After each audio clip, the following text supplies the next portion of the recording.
Hi guys, good day. Ating ang pag-usapan ang paparating na finals at syempre unahin po muna natin ang magiging laban sa Battle for Bronze. Ito nga ang tapatan ng PLDT versus Akari Chargers. Magaganap ka ang laban nila ngayong November 30, 2025, 2 p.m. sa Smart Arena Coliseum gaganap at ating bibigyan ng preview prediction kung anong team possible na manalo, kahinaan at kalakasan ng team. Kaya bago ang lahat guys, nakikiusap po ako, huwag niyong kalimutan mag-like, comment, subscribe, and pahit notification bell for more PVL or volleyball updates dito sa Pilipinas. Maraming salamat sa support nyo. Subscribe na. Pasensya na sa mga manok. Marami kasing manok dito si Papa na pangsabong. Kaya, it's okay. By the way, guys, kung ating titignan, oh my God, PLDT. Marami nag-expect nga na ang PLDT ay makapasok ng finals. Ngunit sa kasamaang palad ang nakatapat nila ay ang Sauce Coffee sa semifinals. Kaya naman natalo sila ng Sauce Coffee. Kaya naman makakaharap ng PLDT ang Akari Chargers na natalo naman ng Petrogas Angels. Oh my God. Magandang laban to, Akari versus PLDT.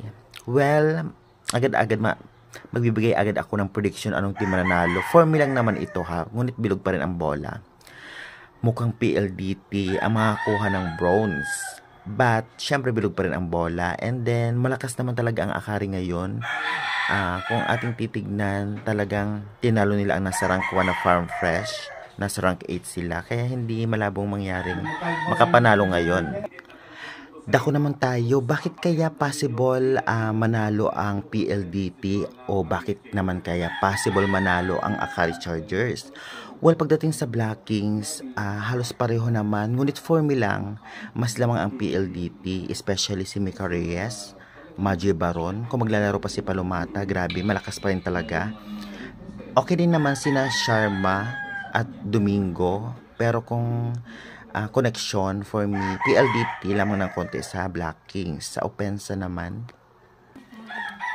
pareho malakas import ng Akari at import ng PLDT. For me, mas malakas ang import ng Akari Chargers. And sa mga local players, same naman, pero mas lamang ng konti ang local players ng PLDT, especially si Davison.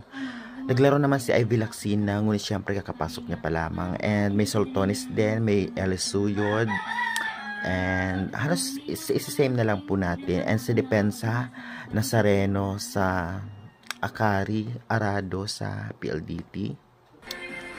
Ngunit kung pag-uusapan natin overall, PLDT, ganun pa man sabi ko nga, bilog ang bola. Ngunit tignan na lang po natin ang magiging resulta dito sa Battle for Bronze. Kaya excited na ba kayo guys? Sa tingin nyo, anong team mananalo para sa inyo lang naman? I-comment nyo na yan at huwag kalimutan mag-like, subscribe for more volleyball update.